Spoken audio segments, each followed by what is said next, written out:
empowered people make informed decisions that lead to living a life without regret. This is Sara Khaki and Shawna Woods from Atlanta Divorce Law Group, and this is the Happily Ever After Divorce Podcast. Welcome to the 100th episode of Atlanta Divorce Law Group's Happily Ever After Divorce Podcast.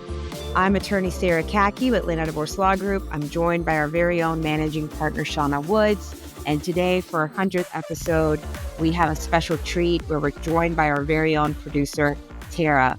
Shawna, Tara, welcome to our 100th episode. So exciting. I know. I can't believe we made it, but it's been a very exciting time. It has been, because this podcast has been a brainchild of both of yours from years ago. Is something that was in both of your wish list of something we would do together as a team. And it's incredible of having a thought, having an idea, and then actually watching it manifest, and then there to actually dream of something that has impacted other people. I'm so proud to be a part of it, because we hear clients all the time tell us that this is what they turn to when they're going through these big life changes. Some of our clients have been listening to our podcast for months, if not years, before they even engage us. And personally, I love the fact that we have something that gives people a piece of our vision and our perspective on family, on relationships, and on just self-awareness. Whether people want to engage with us or not, we get to have a broader impact in people's lives. But today, for the 100th episode, I wanted us to reflect back on, for each of you individually, what has this podcast, what part of you has it helped self-express? What vision has it manifested? And, what are your, what have you gained from having these conversations? And Tara, for you, producing these conversations. Shawna, why don't you go first? What has the journey of creating these 100 episodes been for you like? I was thinking about this as we were talking about what we want to do for the 100th episode. And it has been such an incredible journey. It's been such a neat journey, and it's been such a wonderful experience. One of the first things that we did was invite a then paralegal onto one of the very first podcasts, AJ. Mm-hmm. And if you're still listening, AJ, we miss you and we love you. Mm-hmm. And AJ had or has a degree in psychology. And I think that episode was a little bit of a turning point for me, when I really saw that obviously we're not holding ourselves out as psychologists, because we're not, but the transformative nature of talking through the emotions of the different aspects of the divorce, the custody, the life, what it comes to be. I think it really has provided a wonderful vehicle, not only for our clients to get to know us and who we are and what we're about, but it's also made me a better attorney. Mm. And I think when I listen to people come in and tell me, this is what I appreciated about this episode, or thank you for talking about this particular subject matter that really touched me, or some of them come in and say, I've listened to all of them. Right. It provides an insight into their lives that allows me to, as we say, meet them where they are, but also to advocate for them. And I've loved the fact that the podcast has allowed me to be a little softer with people, and they see a more vulnerable side of me, instead of always seeing that strong litigator, the advocate who wants to dominate the courtroom and make sure that all our clients are taken care of. It's the mama bear, as they often refer to me as. So I think it's allowed us to be open. Seek to understand. Personally, in my family life, I think it really has bridged a gap between my father and I that we've been very close in different parts of our life, and we had grown a little bit distant. And I think that the podcast and listening to some of the things that I've said has opened an avenue for us to get close again, and we have been, and it's such a beautiful thing personally. That I might just tear up a little bit. Oh my gosh. Love that. But the client feedback really does get me too. When they say, hey, you've been really important in the changes that I've made in my life. One of the things that you just made me think of this, the podcast has done for me is a lot of times when I'm coming to make a decision or make a choice or show up a certain way, I think to myself, what have I preached at the podcast? What standard have I set for myself up in the podcast? Because, the podcast has been a stage for us to express ourselves, express our values, express our deeper part of ourselves and what we wish for our life.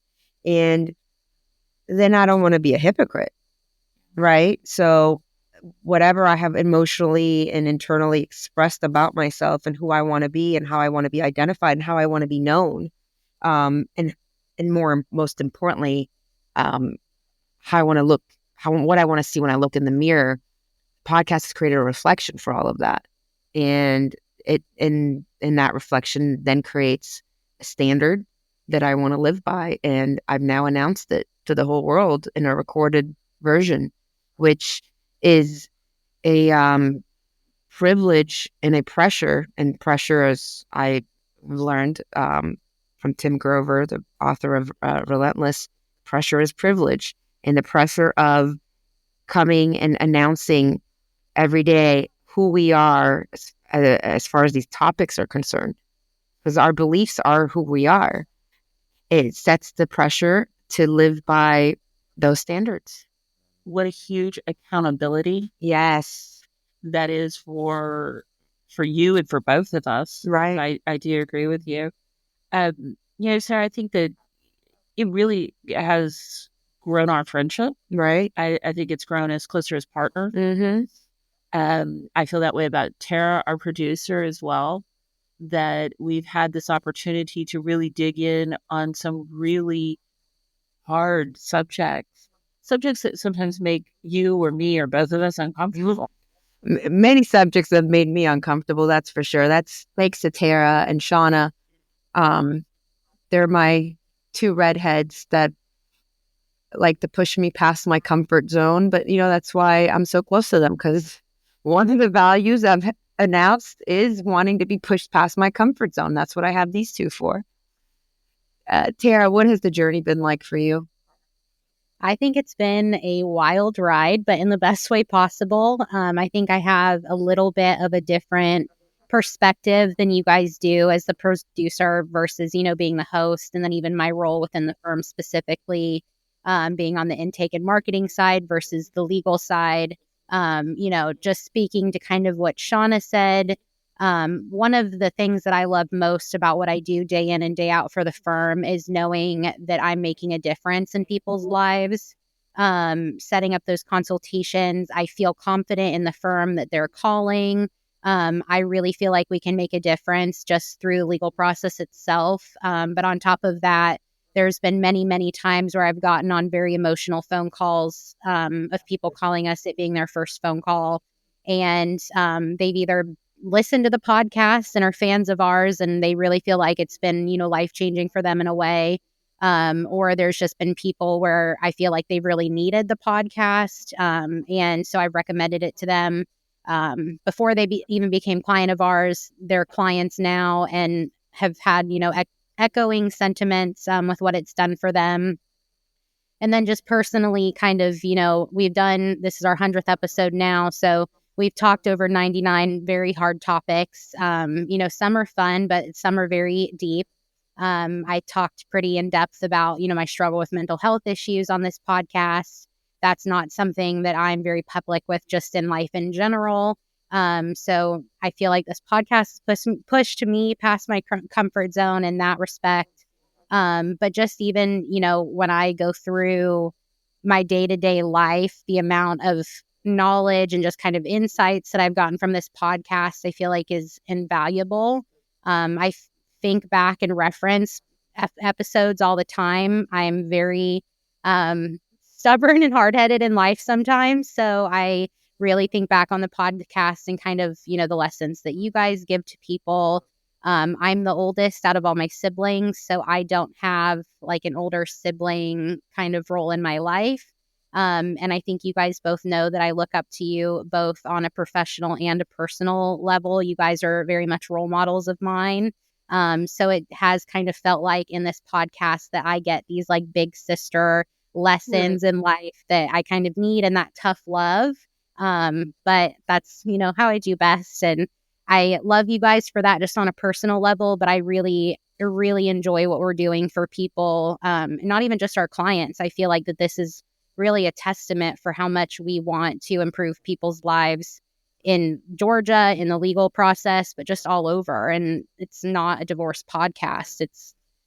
I don't even want to call it a self-help podcast. It's just, I genuinely think it's like that book from when we were little, Chicken Soup for the Soul. I kind of feel like this podcast is an adult version of that. Mm-hmm. Yeah, it's funny because when people ask me about the podcast, the best thing I can say is we're not therapists, we're not psychologists, and we're not here to tell people what to do. But the podcast is an invitation for you to continue to have a thought-provoking dialogue, whether that's internally or that's at home. And we are starting and sparking, hopefully, that dialogue. I was thinking to myself, what are some of the biggest lessons I've taken from being part of this podcast? And it has really, we come into this podcast with like, oh, we have these beliefs that we want to share. But as you do them, it crystallizes your belief. And then you and I have these dialogues back and forth. And then, you challenge me, I challenge you, which helps, sharpen our thoughts more. And, some of the things that I came up with for myself is like, this podcast has really taught me not to take yourself too seriously, and and I think I probably showed up to this podcast taking myself more seriously. When we first started what I call like our jam sessions of what are we going to talk about, I was very limited and tight on what I wanted to open that door up to, right? And you and Tara wanted to push me a little bit. We had conversations about alternative relationships and open relationships and, things. And I'm just the more conservative one between the group. Putting it small. Lightly, very lightly. But that's true. And I've learned and, when I first thought that to myself, I'm like, what does that mean that I'm not taking myself too seriously? Because I think we try to tell people and tell each other, like, take yourself seriously. It's not that you're not taking life seriously. It means you take your values seriously. You take your commitment seriously. You take your beliefs seriously.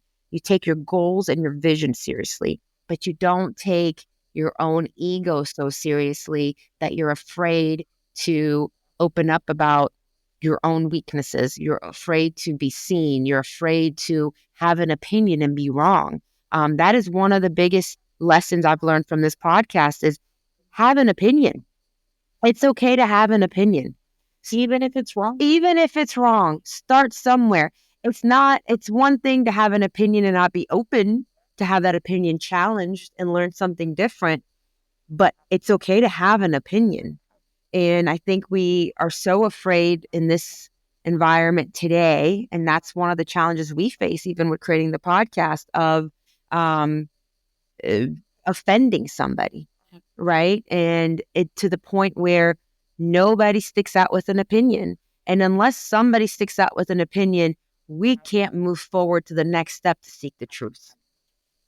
When we talk about, I love that you brought that up, because one of the things that I always thought that was important in higher education was hearing someone else's opinion that could be completely antithesis to yours, but also sometimes there's just bizarre opinions like, I never thought of it that way. Right.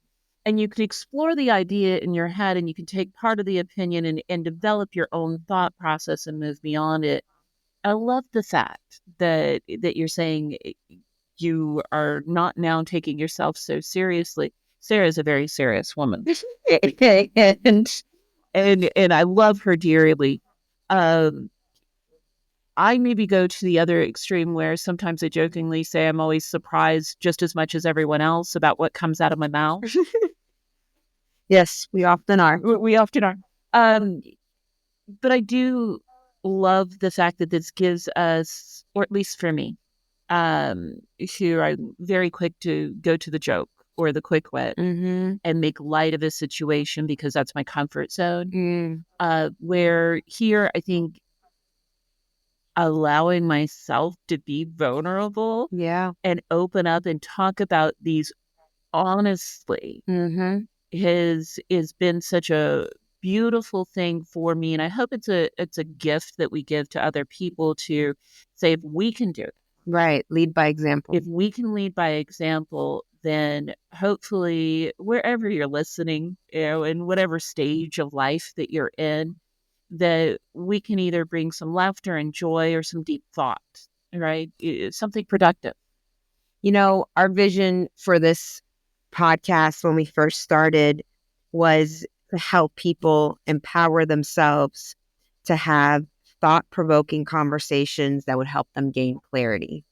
And like everything else in life, did that for ourselves, right? It helped. These conversations helped us empower us, and it is an invitation for other people to empower themselves, because that's one of our core values, is that you empower you. I can provide the tools for you to empower you, but I can't empower you. I don't think actually in the definition of the word that's even possible. But for the future, guys, what is your vision for the future of this podcast? Who wants to go first? Goodness, you just put us on the spot. It's what we do here. That you did. I don't know. I think I can speak probably for my vision. I just think I kind of want to keep doing the same, but better. I think what we've done over the first 100, episodes is amazing. And I think between the three of us and our captain profiles, I think that we can definitely just, I think one of the fun things about our podcast and kind of what we've joked about a little bit on this episode is how we've, been willing to kind of push the envelope, and in respective ways. But I think, we've challenged people's thinking. We've kind of called out specific things within the industry that we don't agree with. I think that we have done a very good job of staying authentic to who we are within the firm and who our team is, and, what our guiding values are. And I think that, staying authentic to that and just continuing to do, what we've been doing, and hopefully do it on even a wider stage, but just continuing to grow and help more people. Tara, I couldn't agree with you more. I think that once you find the secret sauce, you keep using it. So I do think that, but I do think we can add to it. And occasionally I would like to see us bringing in some special guests to have some different perspectives or some specialties involved. And I think we can do that. I also think that I'd love to hear from the listeners about what they want to talk about and what they'd like to hear us talking about, and maybe answer not necessarily legal questions, because we're not going to be able to do that, but really talk about some questions that or topics, right, that you would like to explore as well. So I think that we're open to inviting more people to the conversation, whether that be for more listeners, listening to listener feedback, and having, our very special guests. I mean, I'd love to have Judge John Sumner, come and talk to us about his experiences. And I'd love to bring that to our listeners because I think he has a wealth of knowledge. Absolutely. I agree with both of that and both of what you guys are saying. And for me, from a vision perspective, I really am inspired by meeting people when they're in a critical decision-making path. And that could be divorce, That could be many things in life, many life transitions. And if we could meet them right in that point of decision making, that fork in the road, so to speak, and stop any decisions that are based on emotion, any decisions that are based on undue pressure or influence that doesn't necessarily come from a place of their own values and their own clarity. And that's where we get to meet them. And that's where we get to invite a conversation that helps you gain clarity on who you are, what your principles that you want to live by are, and what your values are. And you use that critical point to discover yourself in a much more meaningful and a deeper way. And we get to be a part of that. That's really exciting to me. So I would love for us to, expand the reach of people we're helping, but specifically the people who are reach more people that are in a critical decision-making path. And we get to meet them right there in that, fork in the road. And, the Robert Frost, poem comes to mind. I want to be a part of that. I think it's beautiful. Thank you guys. Thank you for your contribution. Thank you for being incredible partners on this journey. And the self-development for ourselves has been huge. And hopefully we're paying it forward immensely to all of our listeners. And thank you, listeners. Yes. Thank you guys. Yes. And then I will say thank you to you guys as a host for your vulnerability and everything that you've given to me through this podcast. And then again, on behalf of our listeners, I think that you guys are really doing something special here. So here's to another 100 wonderful episodes. Woo-hoo. Thanks for listening to the Happily Ever After Divorce podcast. If you'd like to learn more, go to atlantadivorcelawgroup.com/resources.